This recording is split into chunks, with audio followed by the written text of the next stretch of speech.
Love it. Opening your Bibles, if you would, to the book of Nehemiah. I know we've been on this for a couple of weeks. I've still got some things to say that I know the Lord has laid upon my heart. And before I get into that, I just want to say thank you for your kindness. Thank you for your generosity.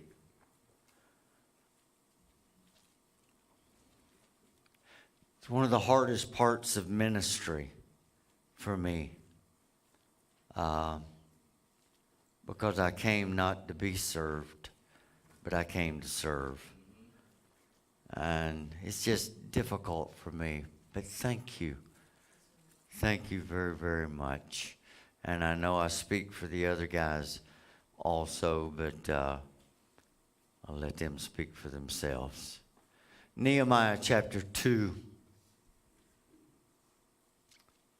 verse 17. Then I said to them, you see the trouble that we're in. Jerusalem lies in ruins, and its gates have been burned with fire. Come, let us rebuild the wall of Jerusalem, and we will no longer be in disgrace. I also told them about the gracious hand of my God on me, and what the king had said to me. They replied, let's start rebuilding. So they began this good work. For several weeks now, we've looked at this. And we understand that you and I, as we make up the church, we are a gate to God. The Lord uses us to witness, to minister, and people can make their way through God, to God, through some of the things that we minister and we say. We know that Bethel means the house of God. And in Genesis chapter 28, verses 12 through 17, the story about Jacob having a dream when he was running from his brother. And in the dream, he saw the stairway going all the way up to heaven, the bottom of it resting on earth, and the top literally going to heaven. And he made this proclamation that this is none other than the house of God. So he called the name of the place El Bethel, or Bethel, which means this is the house of God. But he made a continuing proclamation. He said, this is the gate of heaven. So the church, which is made up by people, we're not talking about a building. We're talking about those that become a part of the church. And the church universal, which takes in many denominations and many churches around the world. It's that invisible church, the true church. They make up that gate.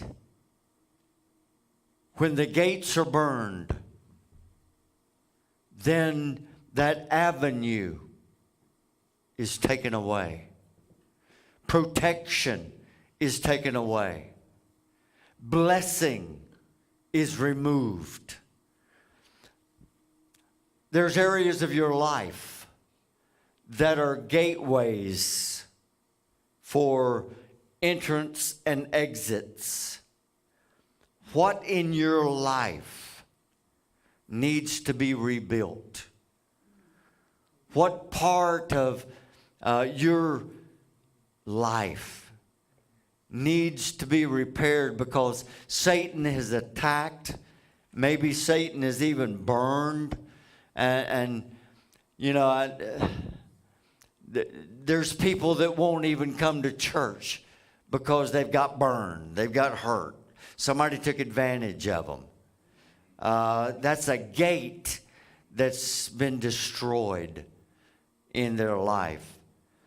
You and I need to open the gates wide. Let them be rebuilt. Let them be repaired so that God can move in us and we can become what He intended us to be. So our first thing that we covered was the gate. That was point number one. Then point number two was the power. The power to get all of this done. The power of the Holy Spirit driving Satan back. And that's one of the things that you and I are to do. We're to use the power of the Holy Spirit, letting God be born through us, the kingdom of God being born through us as a restraint on Satan and his power. We know that that power that God has given us is greater than the power that Satan has. Because greater is He that's in us than he that's in the world.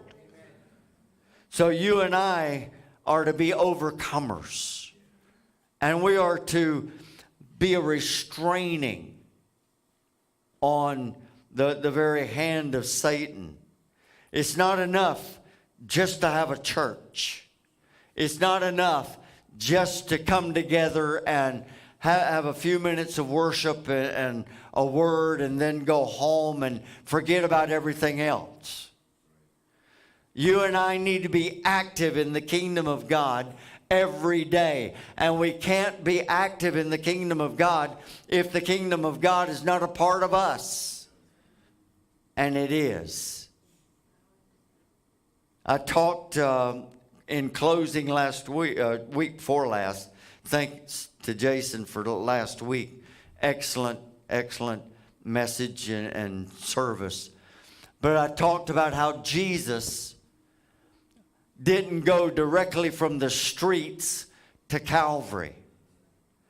He went through Gethsemane. And that's important because Gethsemane has a meaning. It's Geth, the first part of Gethsemane. The Geth means the place of crushing.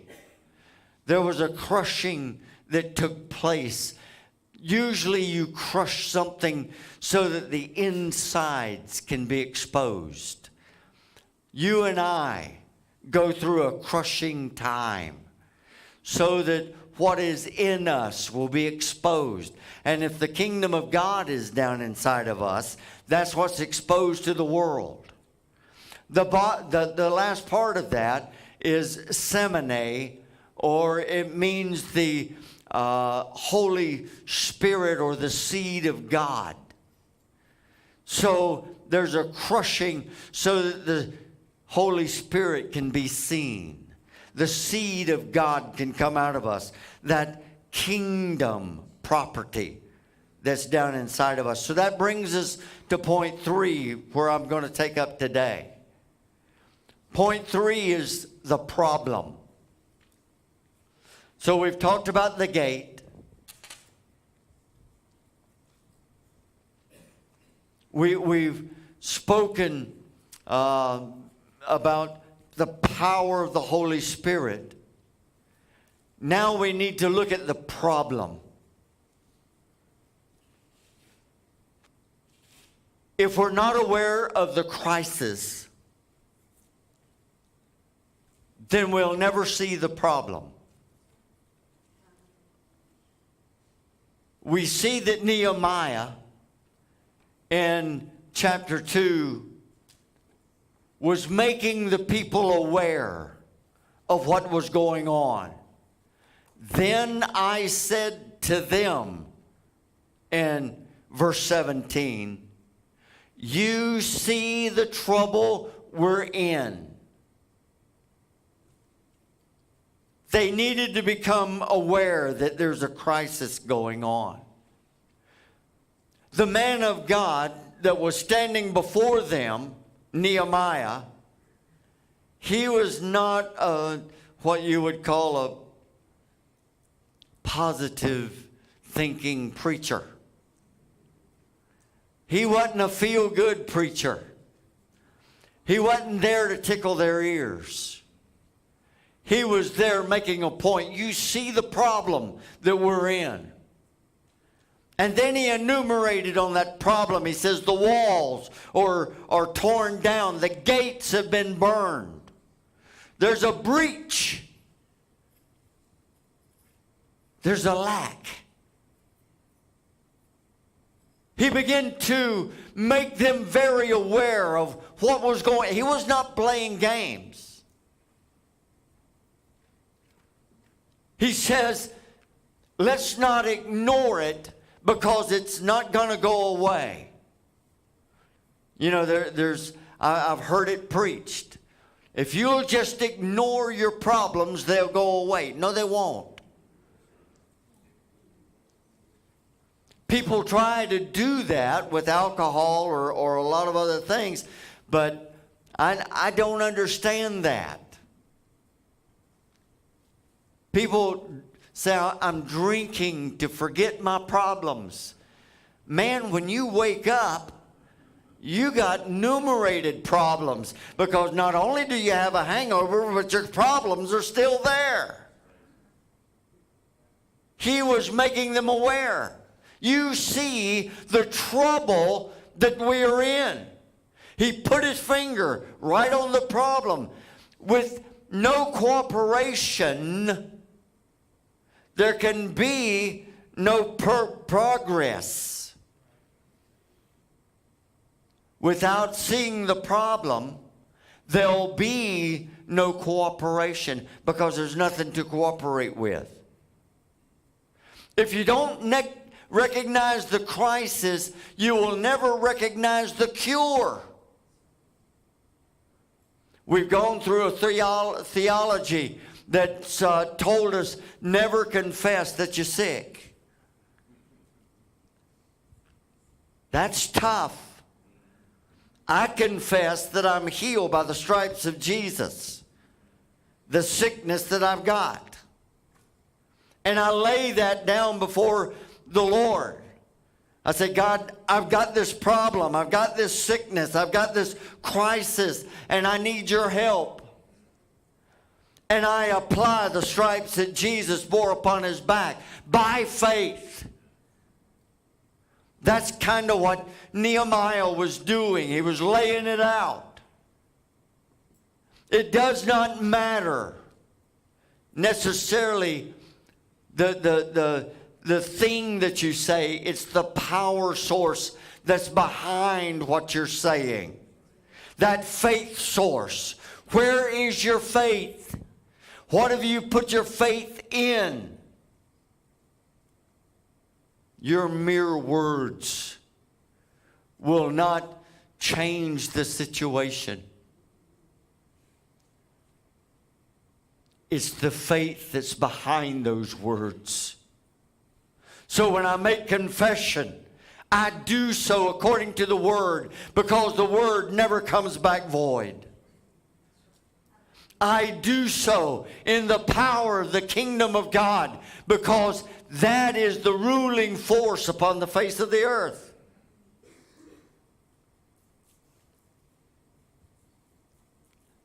It would have been nice if I could deny my cancer and it would have gone away. I could deny my cancer because I have the authority of the power of the Holy Spirit inside of me. Nehemiah said, we've got a problem. We're in trouble. And I want you to see the trouble that we're in. The church has a problem. Not just this church, churches around the world and across the nation. There's a problem. We're not walking in the Spirit the way that God wants us to walk. We're not using His Word. We're wanting to feel good. And we judge our services by, do I feel better? Did it lift me up? Did it make me feel good about me? That's not why we're here. We're here to spread the kingdom of God. You shall become witnesses for me. That's what we're doing here. Nehemiah stood before the people and he said in verse 17, Jerusalem lies in waste and the gates have been burned with fire. That word trouble that he pointed to.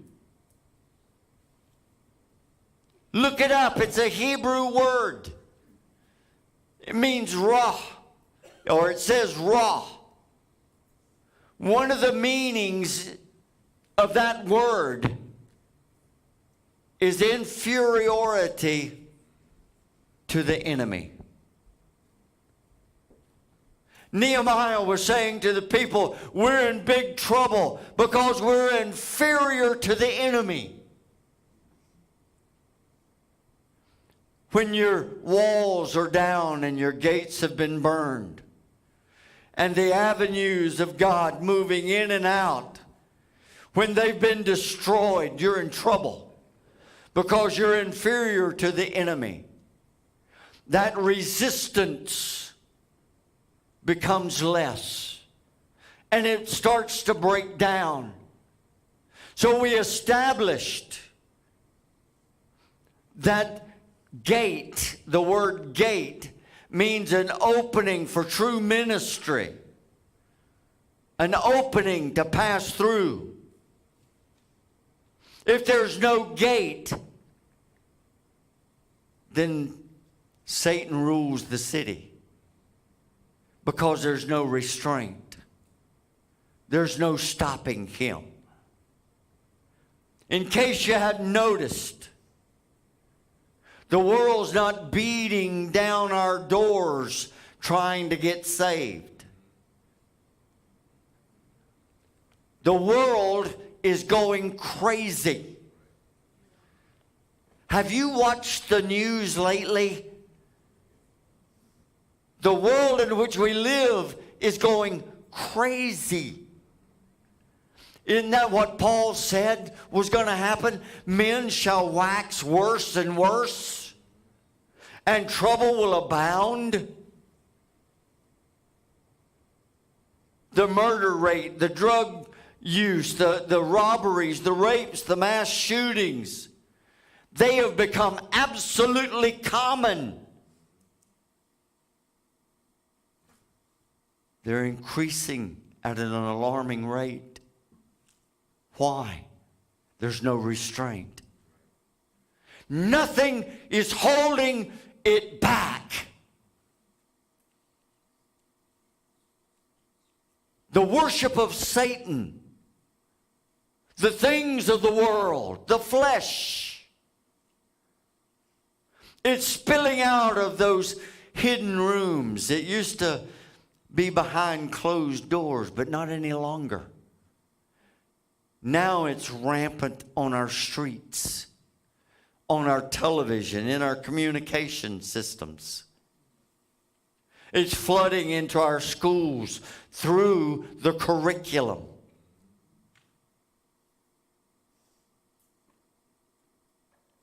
Even in the lower grade levels. It used to be just colleges. But now it's in high school and elementary even. There's an anti-God movement that is in full force. It's okay to study Muhammad, but not Jesus. It's okay to read out of the Quran, but not the Bible. It's okay to say God, as long as it's that universal feel good. Where you got flowers in your hair and you're running through the meadows. It becomes my God. Ah! Sometimes I want to puke. Sorry about that. Satan and his power is spreading full force. God's people are becoming afraid. We're afraid to say that we're Christians. Some are afraid to say that they're believers, Jesus followers. Because the anti-God movement will come at you so strong, they'll get in your face.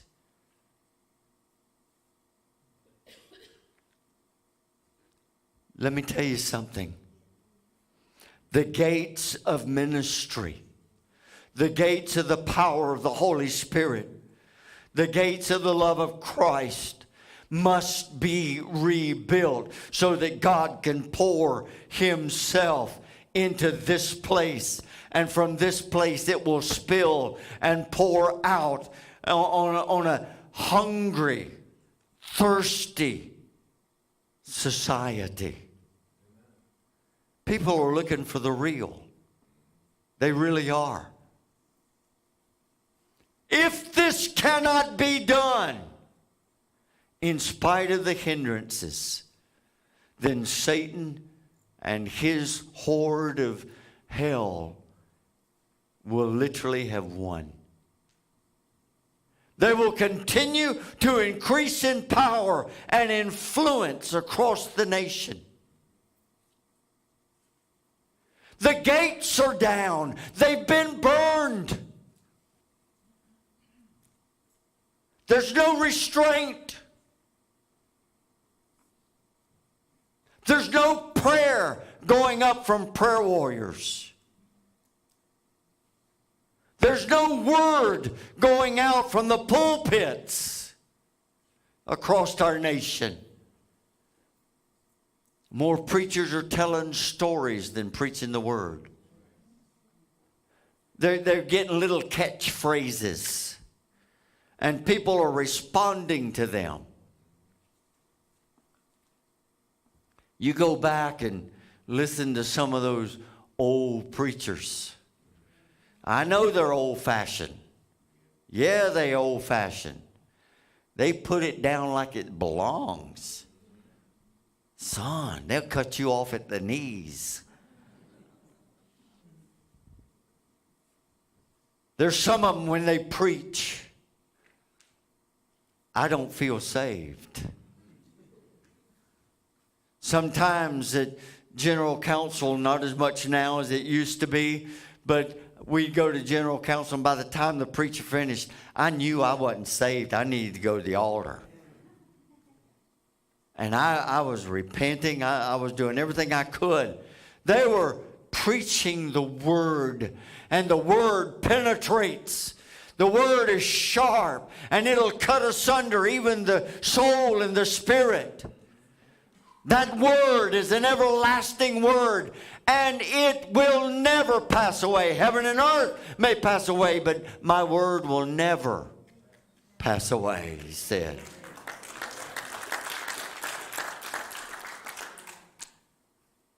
You and I don't have to be smart nor talented. We don't even have to be overly spiritual to be aware of this. All we have to do is just look around. All that needs to be done is open our eyes and let the Holy Spirit minister inside of us. We'll see that the need is there. And once we see the need, then we can go on and meet that need head on. You see the situation that we're in. And the people probably looked around. They had become used to walking past crumbled walls. Every day they got up. They went about their business. The burned gates were pushed over to the side. The walls were down. They didn't pay any attention. It's the old frog in the kettle thing. When the heat is turned up just a little, we get used to it until we're cooked. That's what was going on there.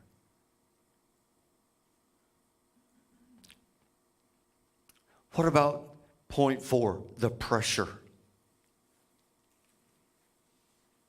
I probably won't get to finish this one. But we see what the problem is. So what's the pressure? If there's no gates for ministry to flow through, then Satan holds the territory. The enemy is free to come and go as he pleases.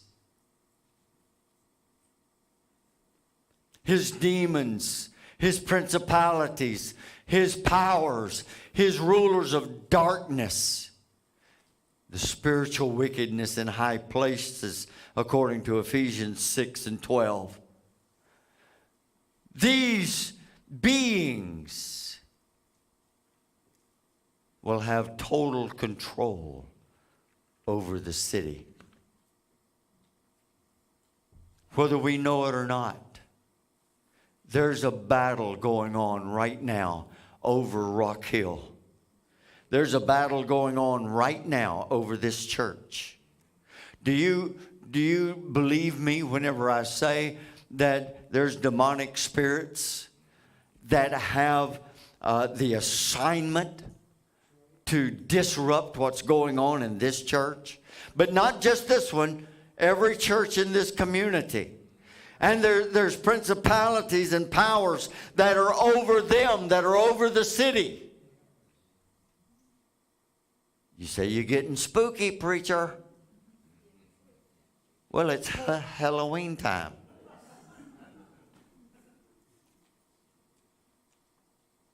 They are everywhere. Satan has given them assignments. You disrupt. You cause havoc. You cause unbelief. You stop what they're doing. And that they're going out. You don't believe me? Read Daniel. Daniel prayed. Took 21 days. And suddenly there was an angel. And he said, I'd have got here sooner, but I was resisted by the principalities and the powers of the air, that ruler. Is that going on? Yeah. Is it happening now? Yes. Read Ephesians chapter 6. You'll see that it's there.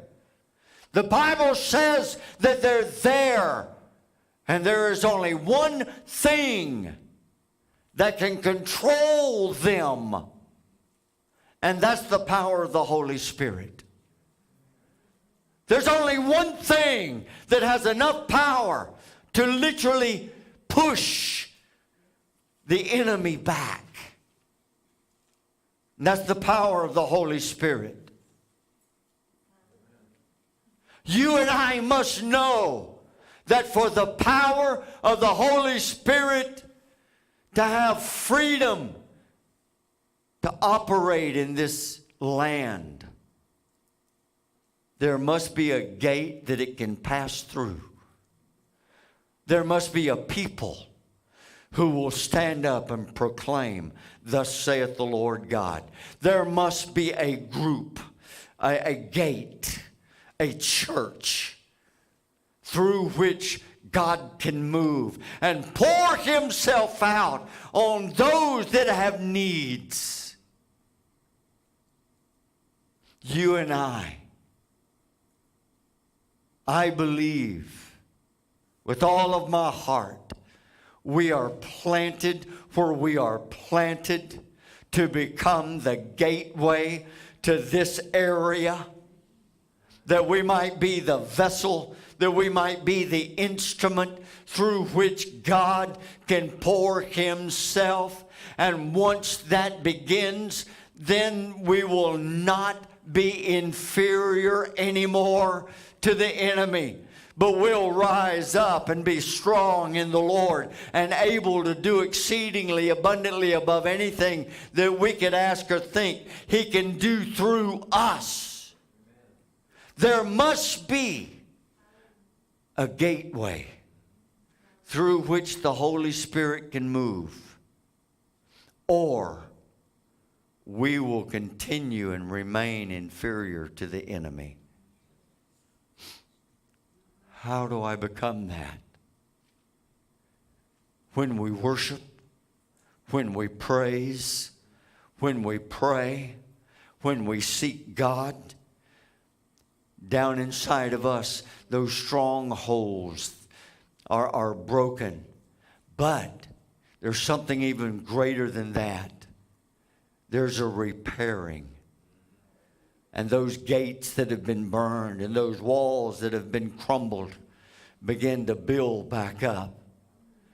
And we can do all things through Christ who strengthens us. And we can become a vessel that he can once again use and pour himself through. You and I, we do not have the power by ourselves. We must be full of the Holy Spirit. When Jesus was about ready to go back, he walked to his disciples, and the Bible says he breathed on them and said, "Receive the Holy Spirit." And then he gave them directions. You go and tarry. Go to the upper room. And you stay there until you're endued with power. And then you'll be unleashed on the city. And we know that those 120 locked themselves in. And they stayed there until the Holy Spirit fell. And whenever the Holy Spirit began to fall in that place, those that were outside, those that were on the street, they began to take notice something's happening up there. Something's going on. And they started gathering around. And suddenly here come the disciples full of the Holy Ghost. And Peter starts preaching. 3,000 were saved before supper. Son. That's good. Son, that's good. It'll never happen without the Holy Spirit. It'll never happen without a people becoming willing to step aside until they're endued with power, to seek the Holy Spirit. We have forgotten how to seek. We expect it to be given. And God says, you want it? Seek me. When you seek me, you will find me. So there's that seeking that must be involved. You and I, reading his word, calling upon his name. All of a sudden, God begins to move past the problem. But there's a pressure that comes with that. And that's where we'll take up next week. But I want you to become hungry. God has given us one of the greatest gifts that's ever been given to a church. And we're wearing the shirt. This ministry is one of the greatest ministries. This time of year, people are ripe because they're thinking of the spooky. They're moving in that direction. And they come looking for the weird and the unimaginable. And what they find is the truth. And it hits them in the face. And then they come in to the prayer room begging for prayer. You don't get any better than that. I want to get saved. I want my life to change. I need victory. And they come in and they ask for it. We've been given one of the greatest gifts. But let me tell you something. Those that have worked in the prayer room, they understand. It's a hollow, dry place if it's not covered with prayer. You and I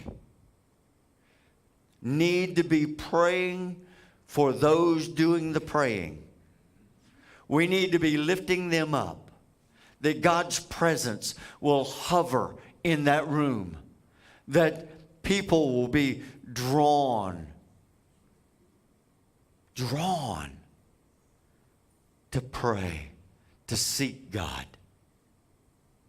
You and I are the gate through which the Holy Spirit can pour himself, that God can pour himself onto the people that are coming, seeking, asking. Without it, there's other rulers of darkness. And we've been there when they walked into the house. Every place that God goes, Satan goes. God is there to bless. Satan's there to interrupt. You and I hold the key. Bow your heads with me, would you please? I know this has been a different message today. It's not the message I